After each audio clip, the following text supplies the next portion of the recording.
is going on, guys? And today is a review on the Black Ops Cold War Alpha beta that came out this past weekend. Yeah, let's get straight into it straight away. So as you've probably noticed by now, it's obviously it's set in a quite a distant past, should we say. It's set in the 80s. I believe it's 1984.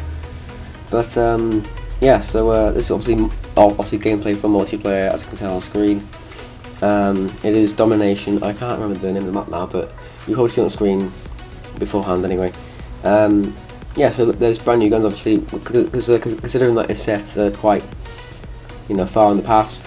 There's obviously weapons that was based on that time, like there's weapons like the M16, there's the AK-47, and something like that.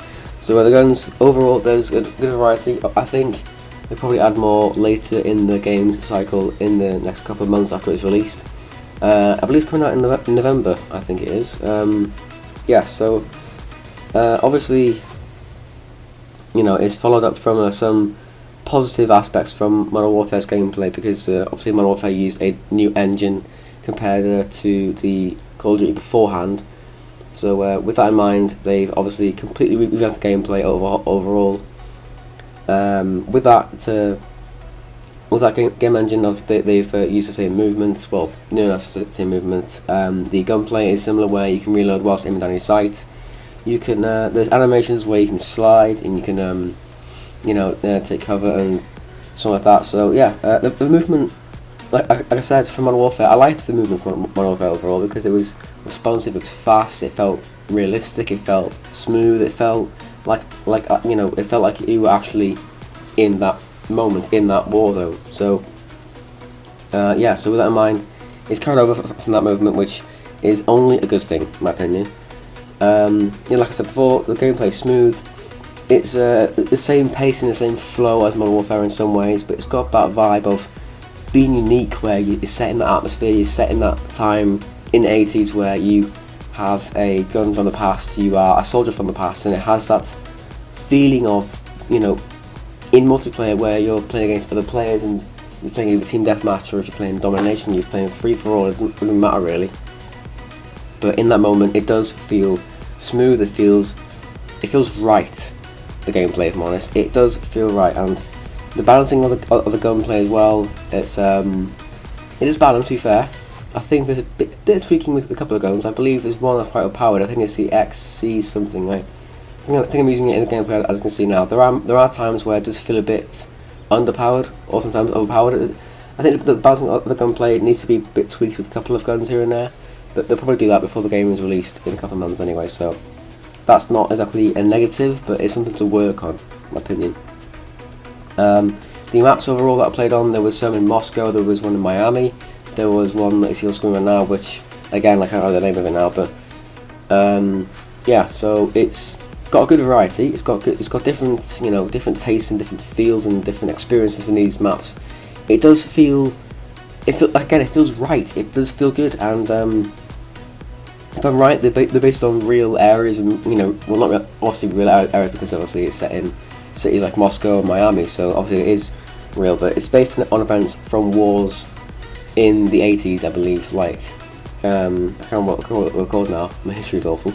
Anyway, yeah. So you can also play 12v12. I can't remember what it's called now, but it's like where it's basically like an expanded version of multiplayer, where you, instead of playing 66, it's doubled, so 12v12.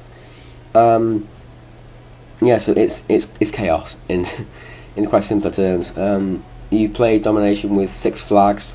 There's one on like ships where you can zip line and all that, and there's also one.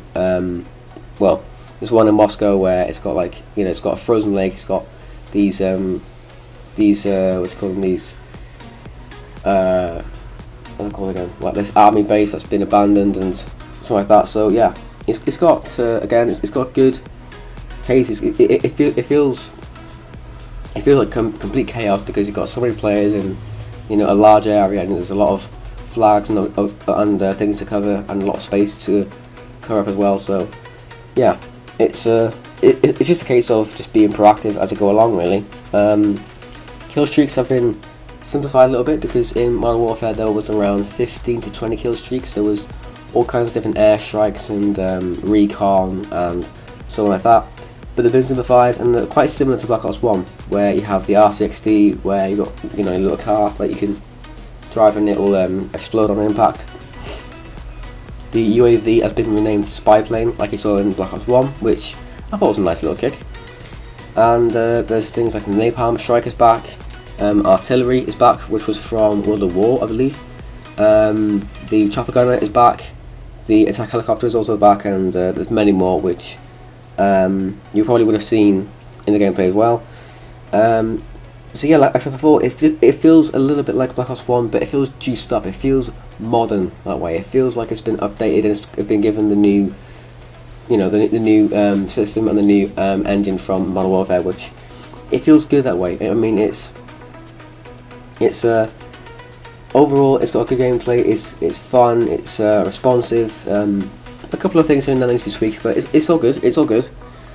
But yeah, it's got that feel to Black Ops 1 where, you know, it's set in the past and you're set in that moment where, you know, you were someone from a previous war, and with the gameplay overall and how it feels and the atmosphere of the game, overall it does feel right. But just to clarify, in the full game, Zombies and Warzone will be back with new stories and new experiences and so on like that, so expect to see that on my channel later in the year. Attachments with guns also work similar, where there's no pick 10 system anymore. There's no, like, you know, you can have a set amount of things to use. It's just based on what attachments for each area. You get a maximum of 5 per weapon. There's things, you know, there's perks, there's grenades, and you know, all that stuff really. You know, it's the same old, like in Modern Warfare, and, you know, obviously compared to Black Ops 4, there's no pick 10 system, which is only a good thing. So to round up, overall it's a good beta. It's a positive start from Black Ops Cold War. If I'm honest, it's a good start. It's looking bright as it stands. As long as I don't make any major changes, it will probably be another good year in Call of Duty. So overall, yeah, it's a good experience. Things to work on, like I said, with the gun balancing and stuff like that, but that will be probably dealt with by launch, hopefully. So yeah, overall, I enjoyed it, and if you want to check it out, it's free on the App Store, the PlayStation Store on PS4. I don't think there's an Xbox at the moment, but there'll probably be one next weekend or in the next few weeks. But on PS4, there's a couple of hours to play, so you want to check it out, go check it out, and feel free to have a look. So yeah, if you like the video, give it a like, let in the comments down below of what you think of the new Call of Duty, and see if you, well, and let me know if you've played it as well, and share your thoughts if you want. So yeah, leave a like, subscribe if you haven't already, turn notifications on, we've seen on the screen right now, and I'll see you later in the next video. So, adios.